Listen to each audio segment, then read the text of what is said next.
है। हमारे जो भारत है उसमें भोजन से संबंधित जो गलत धारणाएं अपनाई जाती है उनके बारे में यहाँ पर व्याख्या की गई है।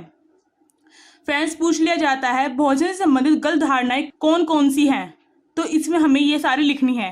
देखते हैं सबसे पहले क्या लिख रखा है।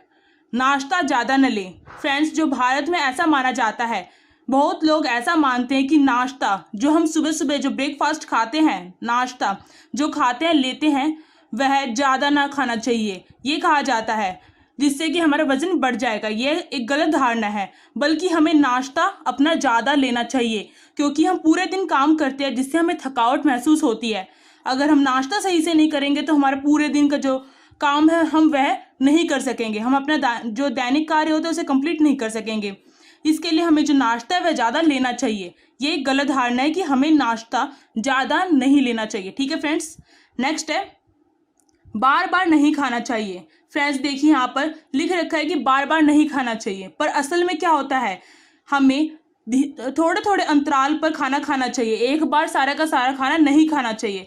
बहुत सारे व्यक्ति ऐसा करते हैं कि एक ही बार में अपना पूरा पूरा पेट भर लेते हैं, जिससे कि उनका वजन बढ़ जाता है। पर हमें क्या करना चाहिए, बार बार खाना चाहिए, थोड़े थोड़े अंतराल पर थोड़ा थोड़ा खाना खाना चाहिए। हमें एक बार में सारा खाना नहीं खाना चाहिए। तो यह भी एक गलत धारणा है कि बार बार नहीं खाना चाहिए। ठीक है फ्रेंड्स, बार बार खाइए पर थोड़ा थोड़ा करके खाइए। अब नेक्स्ट है हमारा मीठा खाना स्वास्थ्य के लिए अच्छा नहीं है। फ्रेंड्स, ऐसा कहा जाता है कि ज़्यादा मीठा खाना स्वास्थ्य के लिए अच्छा नहीं होता है। यह तो ठीक है, पर मीठा खाना स्वास्थ्य के लिए अच्छा नहीं है, यह बिल्कुल गलत धारणा है। क्योंकि मीठा अगर हम नहीं खाएंगे तो हमारे जो इंसुलिन की जो मात्रा है हमारे शरीर में वह कम हो जाएगी। आप जानते होंगे शायद बहुत सारे बच्चे, जो शुगर 2 टाइप के होते हैं। जो शुगर होता है वो 2 तरीके का हमारे शरीर में होता है।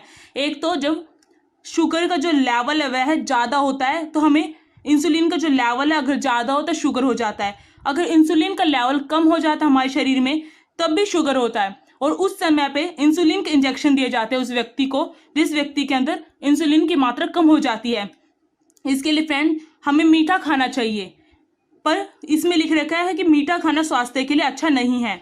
तो यह एक गलत धारणा है। हमें मीठा खाना चाहिए, पर जितना हमारे शरीर को आवश्यक है उतना ही खाना चाहिए। अगला है खाना खाते समय पानी नहीं पीना चाहिए। फ्रेंड्स, ये कहा जाता है कि खाना खाते समय हमें पानी की एक बूंद भी नहीं पीनी चाहिए।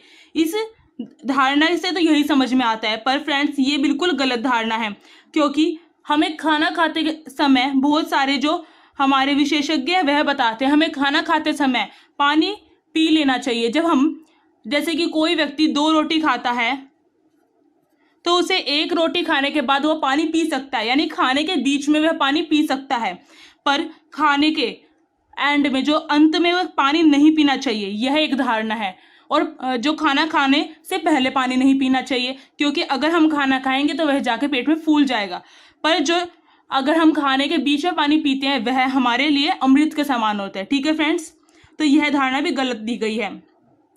अगला है चावल तथा आलू के सेवन से मोटापा बढ़ता है। सब कहते हैं कि जो चावल है और आलू है उसके सेवन से मोटापा बढ़ता है। ऐसा क्यों कहते हैं वो? ऐसा इसलिए कहते हैं इसमें कार्बोहाइड्रेट की मात्रा अधिक होती है।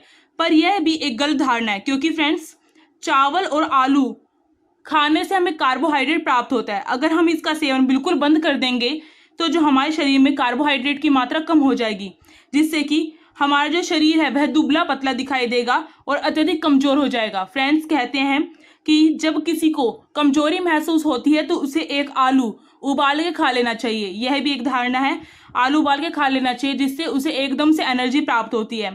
ठीक है फ्रेंड्स, हमें खाना तो खाना चाहिए, जैसे चावल आलू खा लेने चाहिए, पर जितनी हमारे शरीर को उसकी मात्रा की जरूरत है उतने ही खाने चाहिए। हमें अत्यधिक सेवन नहीं करना चाहिए।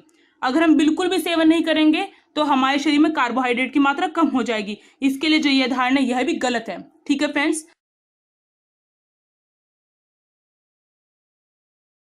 अल्पाहार से हानियां। नेक्स्ट टॉपिक है अल्पाहार। फ्रेंड्स, अल्पाहार होता है जब हम वजन कम करने के लिए अपने खाने को कम कर देते हैं, अपने आहार को कम कर देते हैं, उसे अल्पाहार कहा जाता है। फ्रेंड्स, अल्पाहार को इंग्लिश में डाइटिंग भी बोला जाता है। यह वजन कम करने के लिए सबसे प्रचलित तरीका है। फ्रेंड्स, अल्पाहार, बहुत सारे लोग सोचते हैं हम अपना खाना छोड़कर पतले हो जाएंगे, पर ऐसा नहीं होता है। अगर हम अल्प आहार करते हैं, अल्प आहार का तरीका अपनाते हैं, तो इसकी हानियां भी हैं। अगर आपका वजन कम होता है तो इससे आपको हानियां भी बहुत सारी झेलनी पड़ती है। ठीक है फ्रेंड्स, चलिए देखते हैं इसकी हानियां। और ये क्वेश्चन जो बोर्ड के जो एग्जाम है उसमें रिपीट भी होता है। ठीक है फ्रेंड्स, अब देखिए, सबसे पहला हमारा सूखापन। जब हम अल्प आहार का सहारा लेते हैं वजन कम करने के लिए, तो उससे जो हमारे शरीर में जल की कमी हो जाती है। क्या हो जाती है? जल की कमी हो जाती है, जिसके कारण हमारा जो शरीर है, जल की कमी के कारण हमारा जो शरीर है वह पतला तो दिखाई देता है, पर उससे हमारे शरीर में सूखापन भी हो जाता है, जिसकी वजह से खाज खुजली और जो त्वचा है उसका सूख जाना और झुर्रियां पड़ना, ये सभी अल्पाहार की वजह से होते हैं और सूखापन की वजह से होते हैं। अगला है हमारा दांत व रक्त संबंधी विकार। फ्रेंड्स, जब हम अल्पाहार का सहारा लेते हैं तो जो दांत और रक्त संबंधी जो विकार हैं वह भी हमारे शरीर को घेर लेते हैं चारों तरफ से। फ्रेंड्स, जब हम अल्पाहार का तरीका अपनाते हैं तो जो दांत, फ्रेंड्स, हम अल्पाहार के कारण क्या करते हैं? हम खाना कम कर देते हैं, अपने आहार को घटा देते हैं, जिसमें हमारे कैल्शियम की मात्रा हम कम कर देते हैं, जिसकी वजह से कैल्शियम की कमी से जो हमारे जो दांत हैं वह खराब होने शुरू हो जाते हैं, उनमें विकार होना शुरू हो जाता है, वह बीमारी का शिकार हो जाते हैं।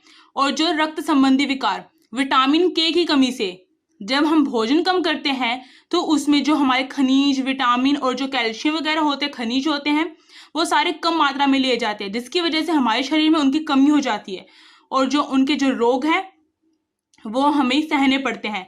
जब विटामिन के की कमी हो जाती है अल्पाहार की वजह से, तो हमारे शरीर में रक्त संबंधी विकार शुरू हो जाते हैं। हमें थोड़ी सी भी चोट लगने से ज़्यादा से ज़्यादा रक्त हमारे शरीर में से बहने लग जाता है। यह विटामिन के की कमी के कारण होता है। और विटामिन के की कमी क्यों होती है? अल्पाहार की कमी के कारण होती है, अल्पाहार के धारण करने की वजह से होती है। अगला है हमारे सामने नेत्र संबंधी विकार। फ्रेंड्स, जब हम अल्पाहार का सहारा लेते हैं वजन कम करने के लिए, उस समय हमारे जो नेत्र संबंधी विकार है वह भी उत्पन्न हो जाते हैं। फ्रेंड्स, आपने रतौंधी नामक रोग तो सुना ही होगा, मैंने आपको पढ़ाया था। रतौंधी नामक रोग वह किसकी कमी के कारण होता है? विटामिन ए की कमी के कारण होता है। तो विटामिन ए की जब कमी हो जाती है हमारे शरीर में अल्पाहार के कारण, तो जो हमारे जो नेत्र है उसमें रतौंधी नामक रोग हो जाते हैं। और इसके अलावा जो हमारे नेत्र है उसके अंदर जो सूखापन महसूस होने लग जाता है और हमारे जो नेत्र है वो लाल दिखाई देने लग जाते हैं, जिसकी वजह से हमारे नेत्रों में खुजली होने लग जाती है और हम अंधापन का भी शिकार हो सकते हैं। ठीक है फ्रेंड्स, आप इसमें ये भी लिखेंगे। अगला है खनिज लवणों में कमी। फ्रेंड्स, जो खनिज लवण है, जो खनिज होते हैं, अगर उनमें कमी हो जाती है, फ्रेंड्स, जब हम अल्पाहार का सहारा लेते हैं तो जो खनिज लवण है उनमें कमी हो जाती है, जैसे कि सोडियम में कमी हो जाती है। और आपने थायराइड ग्रंथि तो सुना ही होगा, जो थायरोक्सिन ग्लैंड की वजह से होती है। हमारे शरीर में जो थायराइड ग्रंथि होती है, अगर वह कम हो जाती है तो उसमें हमारे जो गोइटर नामक रोग हो जाता है और वह हमारी गर्दन, जिसकी वजह से मोटी हो जाती है बहुत ज़्यादा, उसी को गोइटर नामक रोग कहा जाता है। वह भी खनिज लवणों की कमी के कारण होता है। इसी प्रकार के बहुत सारे खनिजों की कमी से अलग अलग रोग होते हैं। ठीक है फ्रेंड्स, अल्पाहार से यह भी नुकसान होता है। अगला देखते हैं स्मरण शक्ति में कमी। जो स्मरण शक्ति होती है हमारी याद करने की शक्ति, जब हम कुछ भी याद करते हैं वह जल्दी से जल्दी भूल जाते हैं। वह किस वजह से होता है? वह अल्पाहार, ठीक से खाना ना खाने की वजह से स्मरण शक्ति हमारी कम हो जाती है। हमें ठीक से जो भोजन प्राप्त नहीं होता जब हमारे शरीर को, तो हमारी जो स्मरण शक्ति है वह भी कम हो जाती है। हम जो भी याद रखते हैं वह भूल जाते हैं, या थोड़े थोड़े पल की जो बातें वह ही भूलने लग जाते हैं। अगला थकावट महसूस होना। फ्रेंड्स, जो थकावट महसूस होती है जब हम अल्पाहार का सहारा लेते हैं वजन कम करने के लिए, फ्रेंड्स, वजन तो कम हो जाता है पर जो हमारा जो शरीर है वह थकान के कारण कमजोर हो जाता है और हमारा शरीर कुछ भी ना करने की हालत में हो जाता है, जिसकी वजह से हम एक्सरसाइज भी नहीं कर पाते। ठीक है फ्रेंड्स, थकावट महसूस होती है, हम थोड़ा सा भी छोटे से छोटे काम भी नहीं कर पाते। अगले आत्मविश्वास की कमी। अल्प आहार के कारण जब हमारे शरीर में थकावट महसूस होती है फ्रेंड्स, तो जो हमारा आत्मविश्वास है वह भी डगमगाने लगता है। हमारे अंदर कुछ कर दिखाने की जो हिम्मत है वह गायब हो जाती है और आत्मविश्वास, हम डरपोक से बन जाते हैं, हमारे अंदर आत्मविश्वास की कमी हो जाती है। ठीक है फ्रेंड्स। विटामिन की कमी, अभी तक तो आप पढ़ ही चुके हैं इसमें कि विटामिन की कमी के कारण क्या क्या हो सकता है। जब हम अल्प आहार ग्रहण कर लेते हैं, जब हम कुछ भी नहीं खाते या कुछ थोड़ा बहुत खाते हैं, तो हमारा जो शरीर है उसमें विटामिन की कमी हो जाती है, जिसकी वजह से हमें अनेक प्रकार के रोग हो जाते हैं, जैसे रतौंधी नामक रोग हो गया, सकरवी नामक रोग हो गया, रिकेट्स नामक रोग हो गया। इसी प्रकार से अलग अलग प्रकार के रोग हो जाते हैं। तो अल्पाहार के कारण इतनी सारी बीमारियां होती है। ठीक है फ्रेंड्स।